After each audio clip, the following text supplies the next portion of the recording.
Today I thought I'd do this video on changing the brake pads out on a Polaris Assault snowmobile. Now, I've checked different videos and I couldn't find anything exactly from mine, so I thought I'd post this. I did this yesterday, but I thought I'd go through step by step because definitely had some challenges. And I had an old Ski-Doo 2000, and before at that time, it was very easy to change out the calipers on it or the pads. And this one with the Assault, everything's very tight in there. So definitely it was more challenging. Probably took me about 3 hours yesterday to do it. So hopefully with this video, you guys could do it a lot simpler than I did. Yesterday, I changed out these brake pads, and you can see how tight it is in here. I got the cover off on my Polaris Assault. It's an 850. My buddy did one. He has a VR1. He had a lot of issues as well too. He actually has a turbo boost on it, which is even more difficult. So I thought I'd do step by step on this to help you guys out. So as you can tell, here's where the actual brake calipers are in here in the brake pads themselves. I'll show you what I ended up doing yesterday. As you can tell, my actual brake pads are really thin, so it's time for me to change them out. Typically in the spring, I do about 3,500 kilometers a year on my sled. So I always bring it into the dealership, and they told me the brake pads were down, and I figured, hey, something I want to learn more about my snowmobile and do some of the stuff myself. So I decided to take on this job myself. So here it goes. I'll do step by step of what I encountered and try and give you a heads up. So like I said, easy, it seems like, to get at. There's just 2 bolts to get out, to get the calipers out, and here's your brake pads themselves. But the problem is on these snowmobiles, everything is in so tight.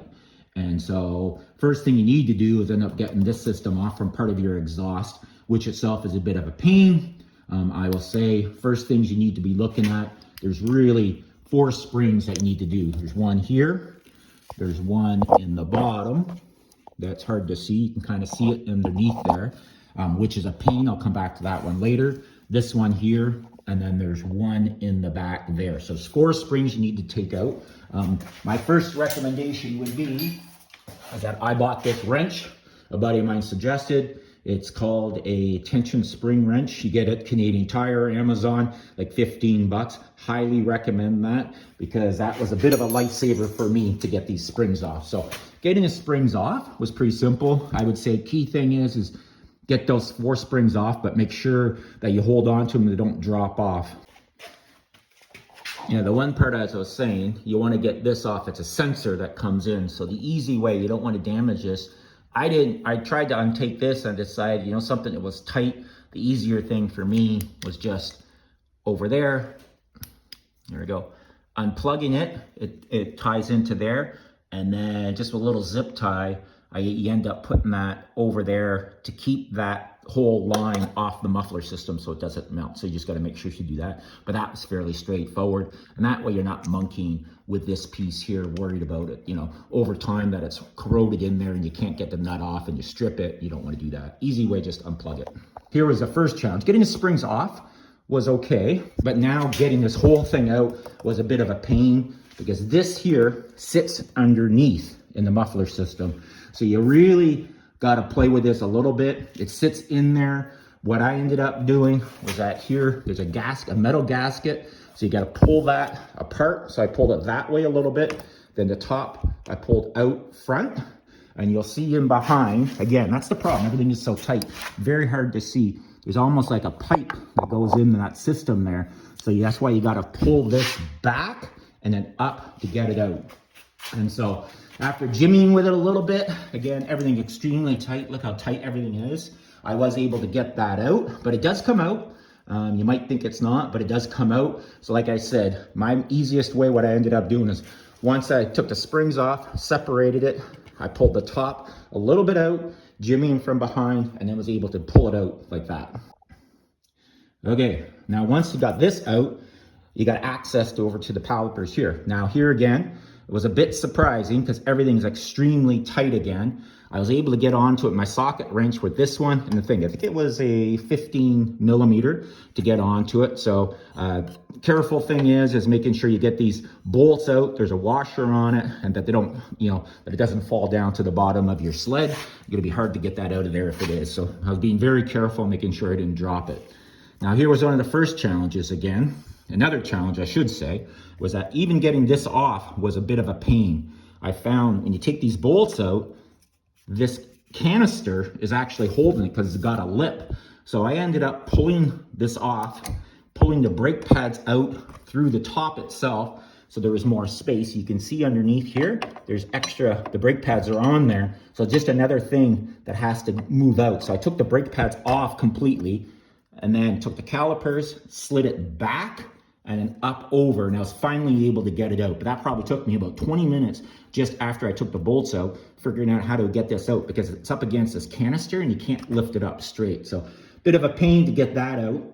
And once I had this out, I realized I put the new brake pads in, but there was no way I'm going to get this back on over here again. So what I ended up doing was with this off, I put the new brake pads in, took a screwdriver, flat screwdriver, and spread the calipers apart so it'd be wider to get this back on. So what I ended up doing was, obviously, the way the brake pads work is the calipers, they squeeze to the tightness of this and just back off a little bit. So when I got the lot thicker new brake pads, it was way too tight to get on here. So I had to put a screwdriver in between, separate out the brake pads, so give enough space that would flip on here. So once that was on, then I was on to the next step.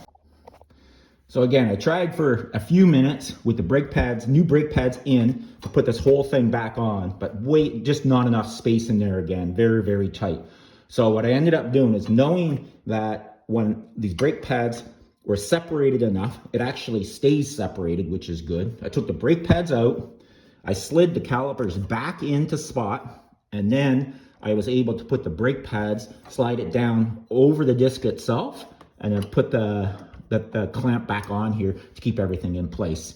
And then with that, it gave me extra room.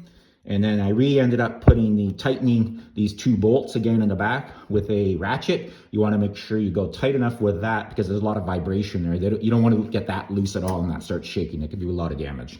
So here's the next spot. Now getting this all back in. So once the pads are in, the calipers are tightened up, I need to get this back into place. And so getting it into place wasn't too difficult, almost backwards of what you did. I slid the bottom in first, and then the top back in, and after a lot of moving it around and stuff, and with the exhaust here, I was able to get this back in place again. You just got to make sure this metal gasket goes into the proper place. Now these springs are the absolute pain. So the one behind, pretty straightforward. This one, very straightforward with that tool. Highly recommend that tool. On top, easy. This spring that was in behind, again, in behind here, as you could tell, there you go, you can see it. What a pain. You barely can get your fingers on it.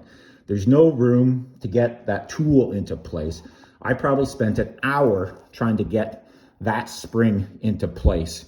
And so you have to just figure it out and play with it, but that's probably your biggest challenge that you're gonna have. With my tool, I ended up going in between, sticking my hands in there, trying to get it over. Problem is, you can't even get access to it, but you can't see it either, which makes it difficult. So what I ended up doing was I ended up taking the whole front off, this piece here. Let me hang on a sec. There. I took this whole front off, and I found that this way here, I was able to get access with my tool to get onto the spring, and that was the way I ended up getting that final spring onto the bottom, which everything then seemed to be working properly. So that's it. So hopefully you find this video helpful. Like I said yesterday, me just trying to figure it out. Probably took me about 3 hours to do this job. I think now if I had to do it again, that one spring will still take me a long time to get at for sure. But I think I could definitely probably do it in about half the time now that I know some tricks of what I'm doing. So if you find this video helpful, like it, follow me. I'll try and do some more things, upcoming videos on my Polaris Assault, as I got little things I do here and there for work on it, which might be helpful as well. Thanks all, and good luck.